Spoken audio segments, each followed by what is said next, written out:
A small disclaimer. This was originally intended to be a music and talk episode for Spotify, but they're not doing that anymore. They've stopped doing it, so I had to find out the hard way, but nonetheless, here it is, the podcast in all its glory. Thank you very much. Also, check out the playlist that's attached to it. My Body is a Wasteland soundtrack. It'll be going over all the influences and such, and it's good. Check it out. Boom. I'm here attempting another podcast. This time, I'm going to film it a little better. And I got this SM7B here for rich audio quality. So the dealio is, I'm not getting the streams that I want on my song, so I'm going for another playlist.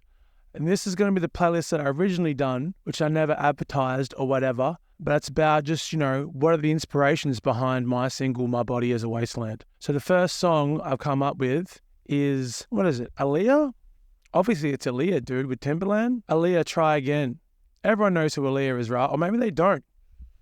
But I tell you one thing, dude, you see girls nowadays, they dress exactly like Aaliyah. I go watch some Aaliyah music videos and fucking pick a wardrobe, brother. That's exactly what it is. But I've written some notes. Just looking over them now. I've tried to do a who, what, where, when, how, why scenario. Just as a little guide. I don't want to be rambling. And I want to do as little editing as possible. So first things first, the direct influence of this song onto My Body is a Wasteland would be the bass line in this song. Because there's like a middle, I call it the dance-off section in my song, My Body is a Wasteland, which I'll probably play here.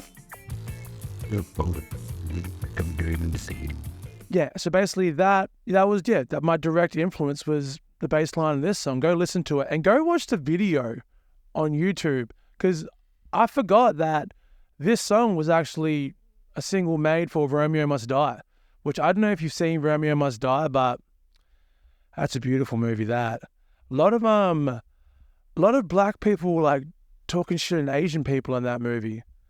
It was a different time, I suppose. And I mean, but the most egregious thing about Romeo Must Die was they were kind of building up this whole romance. Because I mean, I'm probably rambling here, but it was a Jet Li movie with Aaliyah as like, the feminine interest, as the honeypot. But they're kind of building up throughout the entire movie that Jet Li and Aaliyah were going to hook up, because they're flirting in that. And like Jet Li's fucking being pretty impressive, man. Like he's just fucking people up. And he's really humble too. And very like, is he humble? No, he's like cocky. But, oh no, cool guy. But yeah, so they kind of, it builds up over the course of the movie. And then at the end, in a typical movie, they go for the kiss. But they're about to go on for the kiss, and it goes into a hug, and they friend zone fucking Jet Li at the end of the movie, bro. Which is fucked, man.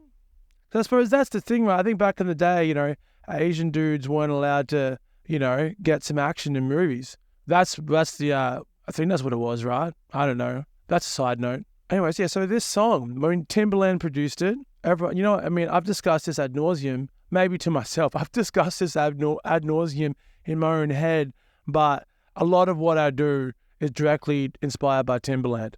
Like if all the stars aligned and I really perfected what I wanted to do, it would be like Timberland style beats, but as if they were performed by a band. Because I feel like, I don't know, Timberland isn't a minimalist. Like he'll put layers and layers on, but it's not cluttered. It's like everything's perfect. And even like you listen to, like that old JT, what's that album? Fucking Future Love Sex Sounds. What's it called? Future Sex Love Sounds. You listen to that album, especially like Sexy Back. That's fucking dense, dog. Very dense. And I think I try to write like that, but I don't think I'm as dialed in as Timberland, because, Timberland's the fucking man. But, one can aspire and one can have dreams, and that's me, brother. I'm always dreaming. The hook in the chorus is unbelievable. I would try and sing it for you right now, but, I'm not exactly at home right now, and there's people maybe walking up and down the hallway. And it's bad enough to listen to me talk, but imagine if they heard me sing. Oh, brother. I think there was another single for this movie, which has had Aaliyah in it. Come Back in One Piece. Is that this movie? I think it is, man. There was some good songs in this movie, man.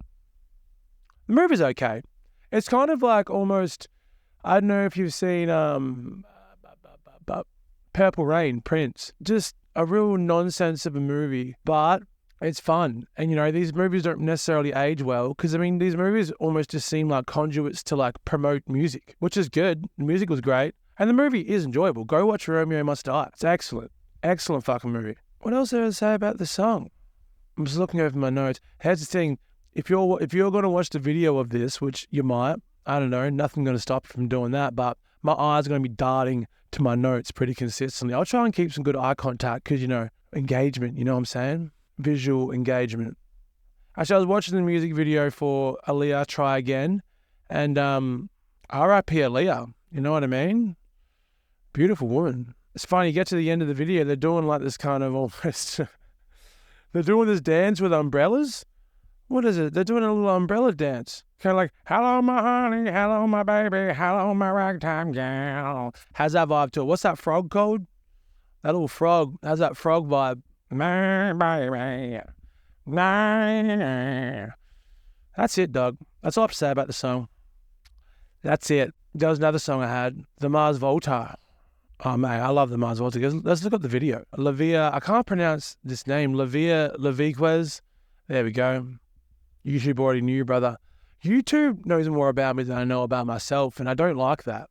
Because then, you know, I remember this one time, I was just kind of strolling YouTube, and it was a very dark period in my life, and they had a banner for discount cremations, as if I was going to kill myself or something. I wasn't going to kill myself. I don't think that's the answer, but it was just funny. I think YouTube knew I was in a rabbit hole. I was probably watching like those like SJW compilations. That's trash media, brother. Don't be watching that. Don't get caught up in that SJW destruction compilations. That's no good for your mental health, brother. No good. All right, I'm going to get the video up. I think on Lavia Laviquez. All right, there we go. Yeah, Lavia Laviquez. How do you say that? Lavia Elvia. I say Elvia Quez. Elvia Quez. Fuck, man, I do not know, but I know the intro solo to this is performed by John Frusciante. I think he was a big fanboy for the Mars Volta, you know, because the Mars Volta really tricked us all, made us all think that, you know, like prog rock was cool, because the Mars Volta look cool. If you go and look up a photo of them or watch like their Big Day Out performance in was it 04? They look fucking cool, man. I remember when I was a little kid, I remember they had the Big Day Out on Foxtel, because my nana had Foxtel, and I went to my nana's house and it was on, and they were talking about the Mars Volta, and I remember even as a kid thinking, fuck, these guys are cool. And I wasn't even, I was into rap then. I was a hip hop dude. I was a rapper myself, actually, around 8 years old. I was a rapper named Mad Dog, Mad D-O-G-G. You know, that didn't really work out. But whatever, dude. You live and you learn. But yeah, the Mars Volta tricked us all. Made you think that girls possibly listen to the Mars Volta, which, you know, I think I've come to the conclusion is not the case. Some do, but maybe that isn't something you want to be looking for anyways, you know? It shouldn't be a prerequisite, you know, to a significant, it shouldn't be a that's so hard to say, cunt. That shouldn't be a prerequisite for gauging the quality of a significant other. Fuck, cunt. That's so hard. Oh, brother. Anyways, I'm getting off track, man. Elvia Quez. I chose this song, so I think more than anything, the rhythm of this song is what influenced me, like the drum sound I was going for on My Body Is a Wasteland. The rhythm of it, because I think it has like a Latin feel to it, this song, and all of that would be coming directly from the Mars Volta, because I'm a big Mars Volta stan. I love them. And the Mars Volta is kind of like one of those bands, they're like Weezer, right, where it's a love-hate relationship. I love the Mars Volta, but go listen to Francis the Mute and listen to the whole thing and really soak in that 40 minutes of white noise that doesn't need to be on that album. Jesus fucking Christ. It's unbearable at times. It's like, and it would be like 4 minutes of this nonsense noise in between these most beautiful compositions. You're like, fuck, man. Like, I don't take drugs. You know what I mean? Why are you making me suffer so much for your art, bro? Like, I get 2 minutes.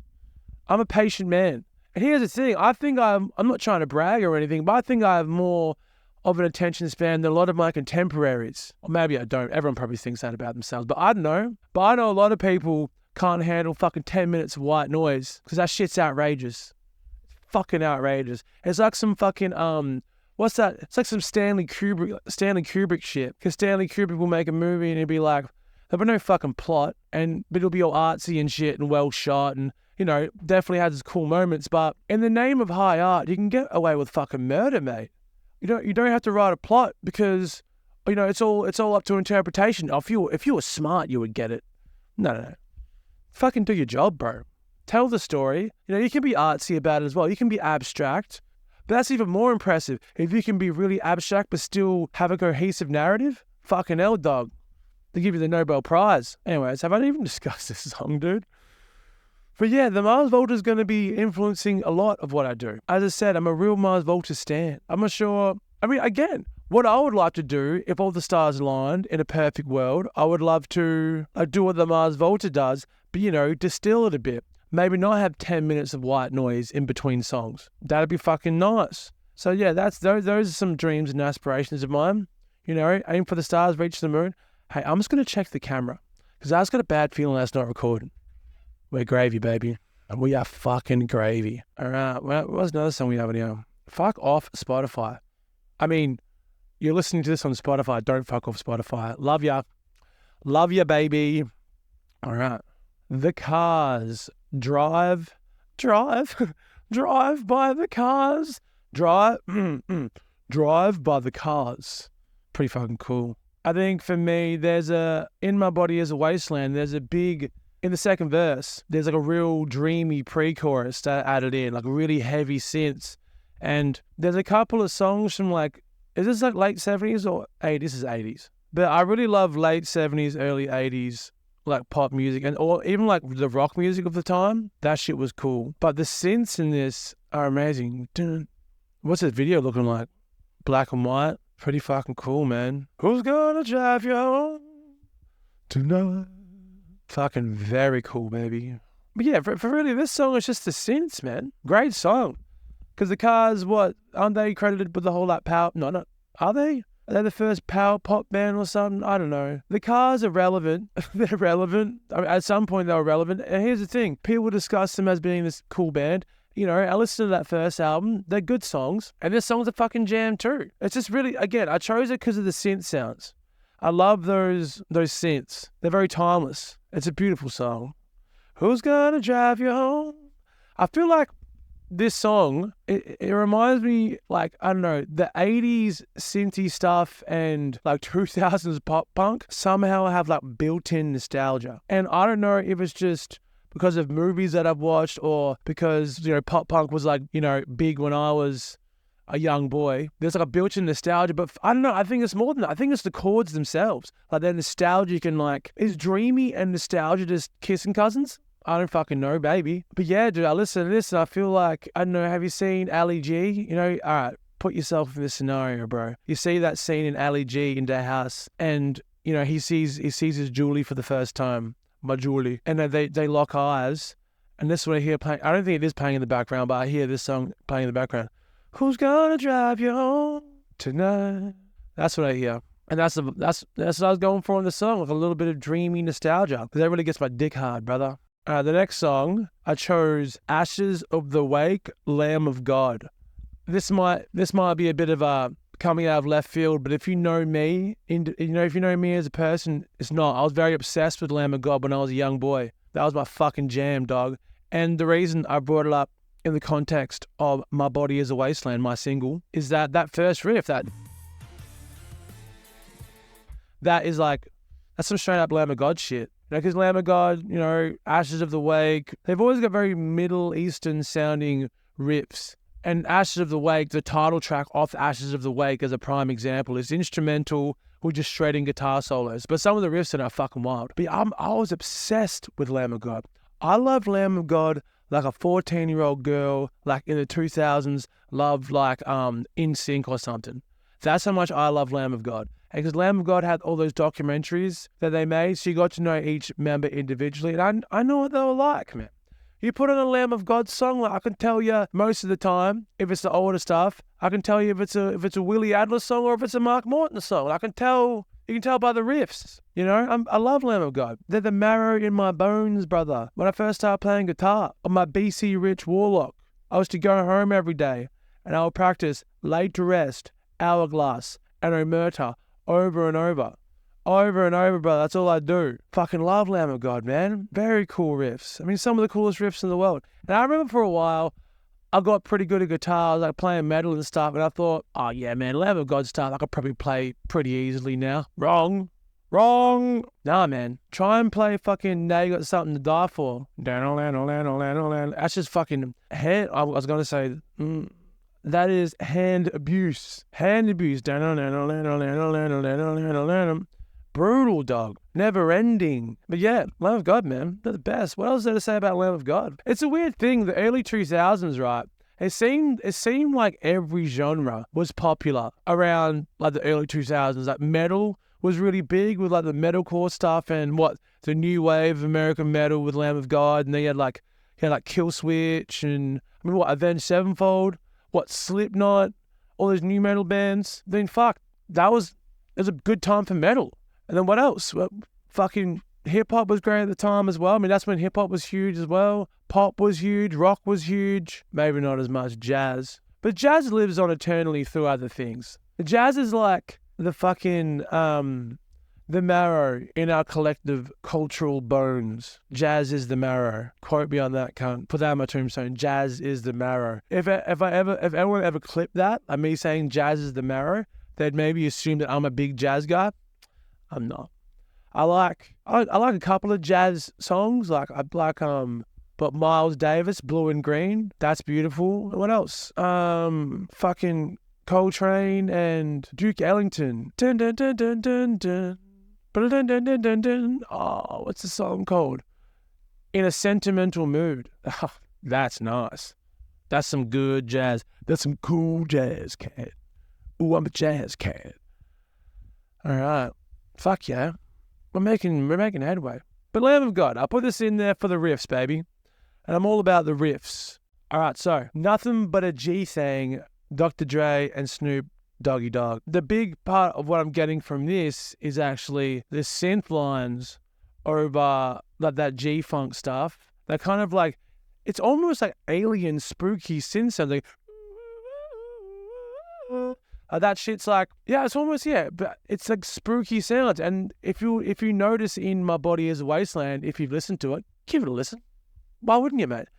Give it a listen. And you'll notice on the pre-choruses, I have like a synth line leading into the chorus. And I mean, directly inspired by the synth lines you would hear over G-Funk, 90s G-Funk. And it's funny. I was listening to this podcast. I'm not sure what podcast it was, but they brought up an interesting point where all that 90s G-Funk, that was sampling obviously like 70s funk, Parliament, Funkadelic, all that shit. And George Clinton from Parliament, he was a big fan of like 70s prog rock. And I think a lot of his intentions were to make almost prog funk. And in Parliament, that's pretty fucking proggy, man. Give that a listen, bro. It's funky, but it's proggy. It's like 7 minutes, 12 minutes of funk and like has these ups and downs and people are shredding and it's fucking dense, dude. Listen to Parliament. That shit is dense. There's a lot happening at once. A lot of counterpoints, a lot of counter melodies, dude. It's all happening at once. But anyways, back to my point. George Clinton was a huge fan of like these 70s prog rock bands. And a lot of those synth sounds were directly influenced by the 70s prog. And it's funny to think that what was happening in this 70s prog stuff is what became iconic of 90s G-Funk hip-hop. Because, I mean, that's now that synth sound is really more synonymous with 90s hip-hop than anything. Like, even though it appears in a lot of things, but if you hear that line, like you hear those synth lines, you instantly think of 90s hip-hop. And Nothing But a G Thing just sounds amazing. While I was first making My Body As a Wasteland, I was really trying to learn how to mix and stuff. And I remember I purchased... Yeah, that's right. I purchased a WAV file of Nothing But a G Thing. And I was trying to use that as like a reference to like what should be in what certain frequencies and stuff. It didn't last long. But I tell you what I did get out of it. I got a high quality audio format version of Nothing But a G Thang on my computer. Do I indulge in it? No. I listen to it on Spotify. You're listening to this on Spotify, by the way. You know what else you can listen to on Spotify? My Body Is a Wasteland. Oh yeah, brother. Anyways, that's all I have to say about that one. Enjoy it. All right. The next song is going to be Little Red Corvette by Prince. You've obviously heard it, dude. Don't fucking lie to me, cunt. You've heard it. I was looking up the video now. Prince was pretty sexy, man. I mean, I wouldn't have sex with him just because I don't think I would. Because you'd feel, I don't know, for me, I'd feel really dominated if I had sex with Prince. And I couldn't handle that. Because it wouldn't be like, it'd be consensual. I don't think Prince would have his way with me like that. But I just think afterwards, it would hard for me to be like feeling manly and stuff. If I was going to have like, sex with a man, I think I'd want it to be with someone who isn't, I don't know, because Prince is pretty dominant, man. Like, he's fucking powerful. And I'm going to have someone equal footing to me. Equal footing or a little below. You know what I mean? Or a little below. Because I want to be the top. And I want to be a legitimate top. I don't want to be a fake top. Legitimate top. With Prince, I'll be a legitimate bottom, and I don't want that. I don't want that. I think eventually, once you're kind of in the gay sex world, I think after a while being a bottom makes more sense. At first, I'm assuming you come in first hot, like you come in top. That's your initiation. You come in top, then you start realizing there's power coming from the bottom. Obviously, the power bottom situation. So, very interesting world. Very interesting world. Anyways, Prince. Again, I chose Prince, Little Red Corvette, because probably for the same reason I chose The Cars. I love the synths on these songs. They really sound amazing. And I don't know, I've always smashed this song over and over. This is like one of my favorite Prince songs. But I tell you what, the imagery in Little Red Corvette, I mean, he's not fucking mincing his words. What? She had a pocket full of Trojans, some of them used. Like, what, cunt? Are you telling me she had used condoms in her bag? Like, I get just having the rappers. Or maybe I used to say they're just rappers. That's all right. But in my mind, I was picturing, like, used, like, they're done and they're finished. She tied them up and put them back in her bag. Like, what the fuck? That's crazy. I mean, Prince does say some wild shit. Like, he's horny, man. Like, was it Little Red Beret? What's the song? Raspberry Beret. Like in Raspberry Beret, it's like something about the sky really turned me on. I was like, all right, fuck yeah, dude. I like a nice pink sky. I'm not sure if it gets my dick hard, but I do enjoy a nice pink sky. Put on a bit of cold chisel while the sky's pink. Have a beer. Oh, brother. Lock me in, doggy. Lock me in. I've already discussed the Purple Rain movie, but I want to discuss one more thing about the Purple Rain movie. And that is the fact of Prince being a total dickhead that entire movie. Like, he's supposed to be like the hero protagonist, but he's a total dickhead. And he's not relatable at all. For one, he's cringy. Two, he's smacking around Apolloniana. He's slapping around Apolloniana any chance he gets. And she's a lovely, beautiful woman in that movie. All right, I'm going to set the scene for you. I want to ruin part of the movie, but don't not watch it. I mean, it's fun. Is it good? No, but it's fun. Anyways, Apolloniana buys Prince this beautiful guitar. And you'll see it's actually that Prince guitar. Like, she buys it for him from a pawn shop because they're in love. And he's like, yeah, man, like, oh, thank you, baby. And then they make love. Then after that, she just tells him, oh, yeah, I've joined this band. This is old girl band because I care about my music too. And he's like, what the fuck? And smacks her in the head. I'm just like, what the fuck, bro? Why are you smacking her in the head for? Like, in any scenario, that's bad. But in this scenario, it's particularly egregious because she's done nothing wrong. And also, she brought you this sick fucking guitar. Don't be a brat. And I think, Prince's whole justification in the movie is that the band is being formed by his arch nemesis, Morris Day. Again, who probably shouldn't be his arch nemesis because Morris Day is much more reasonable than Prince in this movie. Not to say Morris Day is a saint, but fuck, man, better than Prince. You do get to see Apolloniana in the nudie a bit. Again, Prince being a dickhead again, double dickhead. I mean, there's going to be a lot of scenarios. The character Prince, not Prince in real life. I'm sure Prince in real life was great. But the character Prince in this movie, total dickhead. But Apolloniana, I mean, oh, so beautiful. One day I'll find my Apollonia. I'm not sure how to say her name. But watch Purple Rain, cunt. Give that a whirl. All right, so I've added my song, My Body is a Wasteland, to this playlist because the reason I'm doing all of this is because I want people to listen to my music. And it's funny, I was talking about this with people at work, and I was saying, I'm making a playlist about my inspirations and stuff. And I said to them, I put my song on there as well. And they was like, haha, you've inspired yourself to do this. And I was, you've inspired yourself just to play your own song or whatever. I'm butchering what they said. What they said was funny, but nonetheless, I tell you what, cunt, this song did inspire me to make podcasts here. I would have never have done this if it wasn't for this song that I'm trying to promote. My Body is a Wasteland by the Funk of 40,000 Years.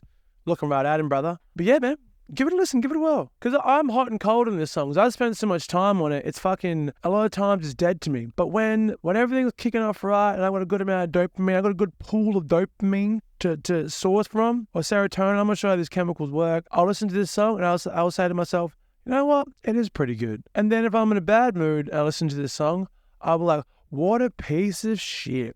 What were you thinking? I think I truly do have better songs coming down the pipeline. Not to say this song is bad, but I don't know.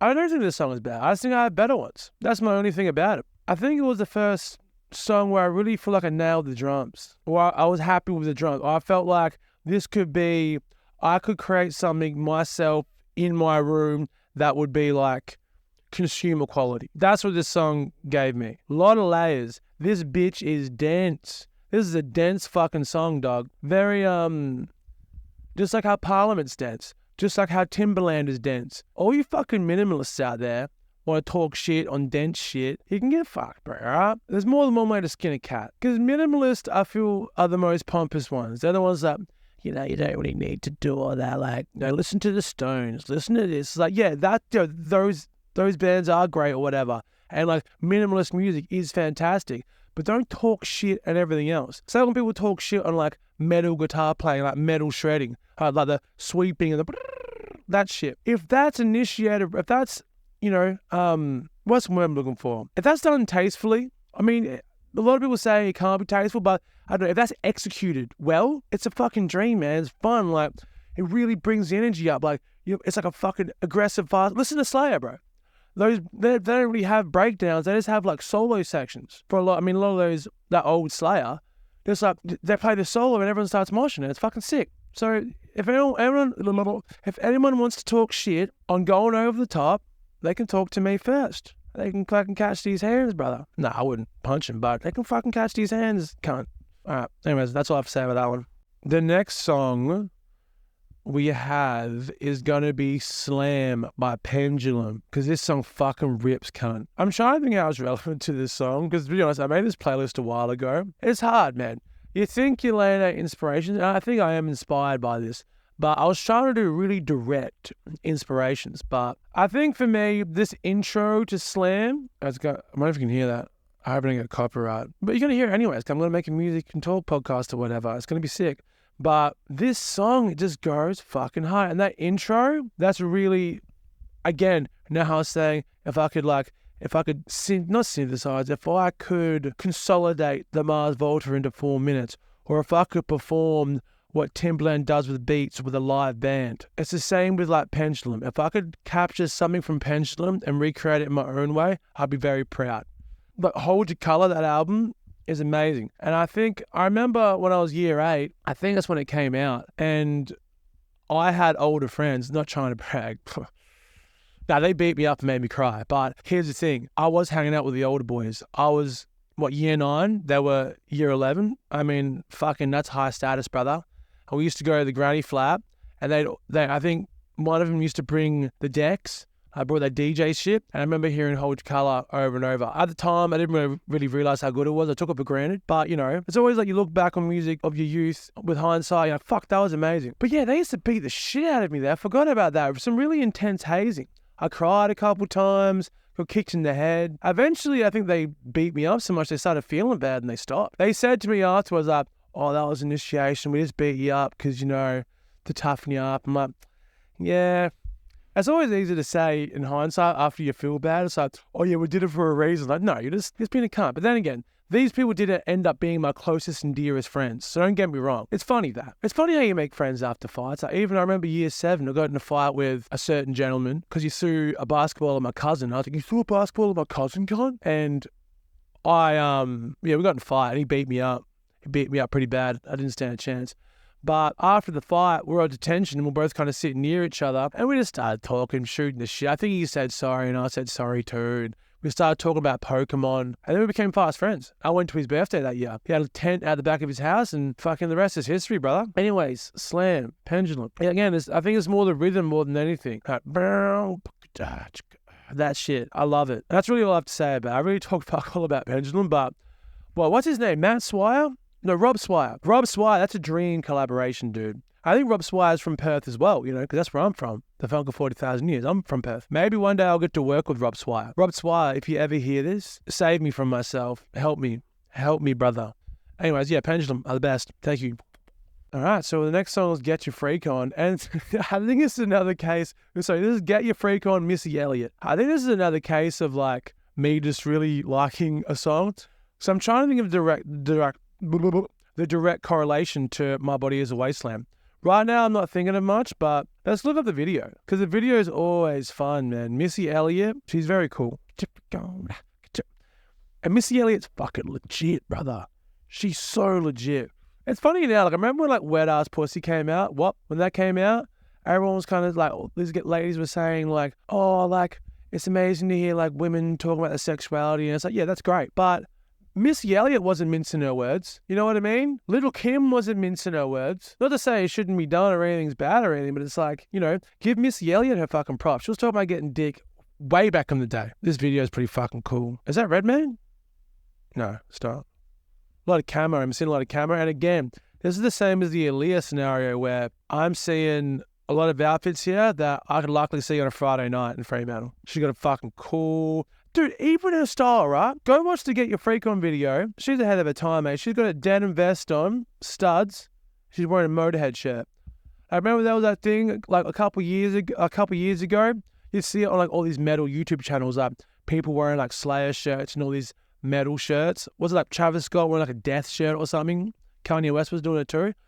Missy Elliott was wearing Motorhead shirts back in 2000, mate. Don't you dare talk shit Missy Elliott, brother. You fucking catch these hands, dog. Rattlesnake, brother. Catch the fucking rattles. Everyone's been calling me the rattlesnake at work. Yeah, it's for other people to say, but yeah, just because of my rings. They're rattling. Anyways, yeah, Missy Elliott, great rapper. And she's really like very creative, dude, because no one like, she did all these sound effects and like she's purring all the time. Is that, and like, she like reverse shit in the hook. And I think maybe the more I'm looking at it and thinking about Missy Elliott, I think the relevance to me is like maybe all the ad-libs I'm doing in My Body Is a Wasteland, like all the wacky, goofy shit, that's coming from Missy Elliott. But also they're probably coming from like sources like System of a Down as well. System of a Down, they're a bunch of silly geese. They're very silly. And I think you can be silly in music and still be sincere. Because the line between what's funny and what's profound are like, they're kissing cousins. Because sometimes, I think that's what humor is, right? Because like the funniest things are the most profound things. I don't have an example right now because I can't pull out profound shit off the top of my head. But I've noticed at times when I'm writing lyrics, if I'm trying to be funny in a lyric, in the written form, it's actually quite profound as opposed to being humorous. So a lot of times what makes something funny is just like the context in which you say it and the way you say it. Fuck yeah, dog. Missy Elliott, get your freak on, bitch. All right. So the next song on this hot playlist, I haven't got a name for the playlist yet. I'll think of something cool. Baby One More Time, Britney Spears. Love this shit. Obviously, this is written by Max Martin. I think, yeah, was this Max Martin's first big hit? I think Max Martin's first big hit was like Ace of Base. What was the song about Ace of Base? Like, oh, she's gone tomorrow, but all that she wants is another baby. Oh yeah. That was Max Martin's first big hit, I think. But after that, they kind of all went to him and all that late 90s, early 2000s pop stuff. Yeah. And Max Martin, man, I mean, like, his melodies are really fucking perfect. And like the songs are just like perfect. Like even the hook, da-na-na, like, it's just, there's no fat on it, brother. It's like Turnstile, brother. There's no fucking fat, brother. It's been distilled to its perfect form, to its richest, most unctuous. Like, it's all there. And I think the reason I put this on the playlist in particular is the melody for My Body Is a Wasteland. It was the first time I really sat down with a melody and like put it on the board, trimmed it. I spent a lot of time on the vocal melody, and I think I've learned that's what it takes to write a good melody. Because melodies are so hard to write because, I don't know, man, it's so much more. It's like anything, right? But it's like, it's distillation. It's bringing everything down. It's like you throw something on and like, it's hard to think. And like, I don't know, writing a vocal melody and writing music are like two different muscles. It's like, because once you've written the music's in your head and you know how it sounds instrumentally in your head. So to write a melody over that can be quite difficult. So you like, the techniques I use are like techniques that kind of force myself out of the thinking of the instrumental. So I'll get my guitar out and I'll just start playing random shit, and then I'll record it and I might fuck with it within Ableton. Like I'll reverse it, I'll pitch shift it, I'll cut it open, I'll randomly place it. Just anything just to give me like the idea of where a note could be in an odd place. Because once you have that kind of, is it the tonic? I don't know any theory, but once you find that note that's in the right spot, the notes leading up to that make a lot more sense. I wanted to write a chorus as good as a chorus Max Martin might write. I don't think I necessarily did, but I tried, and that's all that matters. And that's a big part of what this single is. I got it out there and I fucking tried. I put a lot of effort in and I did it, and it's out there. And I have a new single coming out soon, sooner than you think, bitch. Anyways, yeah, dude, there's no fat in this song. These songs are so flawlessly written. I think the thing with Max Martin as well, I think he has the third most Billboard #1s. He's only behind Lennon and McCartney, but he's sure to overtake them because Max Martin's still writing hits. Well, like The Weeknd, like he wrote fucking Blinding Lights. He wrote I Can't Feel My Face. A lot of those big Taylor Swift songs as Max Martin. Like anyone who writes music typically knows who Max Martin is. Or anyone who takes like, songwriting and production pretty seriously obviously tips their hat to Max Martin because it's amazing. And those songs you can't deny. Like even if you're a fucking snob, you can't deny Baby One More Time is a fucking unbelievable song. And people who want to talk shit on pop music and say it's like, shallow or whatever, you just change the format, they'll think it's the best song in the world. The perfect example is like people who love metal will love like metal covers of pop songs. They're like, oh yeah, they made it better. It's like, I honestly disagree in almost every case, but it's like, you still like the song, dickhead. You've just changed the packaging. It's still the same song. Like you can break down Baby One More Time into a solo piano piece with just a harmony and the melody. And then from there, you can do anything you want with it. It probably sounds best in its pop form, but you can do whatever you want with it, dude. And like, I don't know. And I feel like a lot of these people that want to talk shit on pop music as well, it's probably less of a thing now, but I don't know. That's why I'm not really the biggest fan of a lot of indie music. I feel like a lot of indie music is just like that whole idea of minimalism taken to the extreme. And there's very lazily written songs with like these generic tropes of indie, like that kind of tremolo and phase of shit on the guitars, and then that really woody bass, and then the really dry drums, and it's like, if I was like this, and very weak vocals, and the whole thing is like, yeah, we're trying not to care. It's like, fucking, what's wrong with caring? I care. I fucking care. I'm a try hard. I try very hard. I put my best effort into it, and I like that in music. You know who's putting their best effort in? Prince. You know who's putting their best effort in? Michael Jackson. Look at him, look at the way he sung and danced. Try and do that by accident, cunt. No one accidentally stumbles across that level of competency, all right? It doesn't happen by accident. It happens by trying hard. Try hard. Be a fucking try hard. I'm probably not in every scenario. Don't lie. Don't say you like a band. And don't pretend to know someone when they die. You know what I mean? When someone dies, it's probably more of a thing in high school, but when someone would die prematurely, there'd always be like, I see people like, oh yeah, they were my best friend. It's like, bitch, they weren't your best friend. Stop trying to ride the coattails of someone's death. Especially when someone cool dies, there's always like a big like ceremony, you know what I mean? It all happens.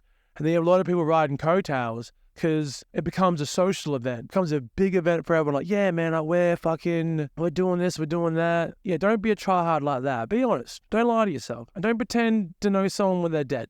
All right? All right. Last song on the playlist, and perhaps the most important. This truly is my North Star. This is my guiding light. Early Justin Timberlake for me is everything I've ever wanted to be. Not ever wanted to be. It's probably more of a recent occurrence. I always wanted to be like a metal shredder dude. But as I've grown and become wiser, I want to do something like what Justin Timberlake did, but not so poppy. But it's again, like taking what Justin Timberlake did on Justified and making that my interpretation. But again, coming at it from as if it will be a live band with almost probably a rock element or a metal element, because I think that's the type of musician I am. But like I Love You, Justin Timberlake, this song is flawless. And again, the drum sound on this is what I'm trying to recreate a lot. Like this whole song, it really made me appreciate acoustic guitar as well. My Body is a Wasteland, acoustic guitar splattered across it. JT can be thanked for that.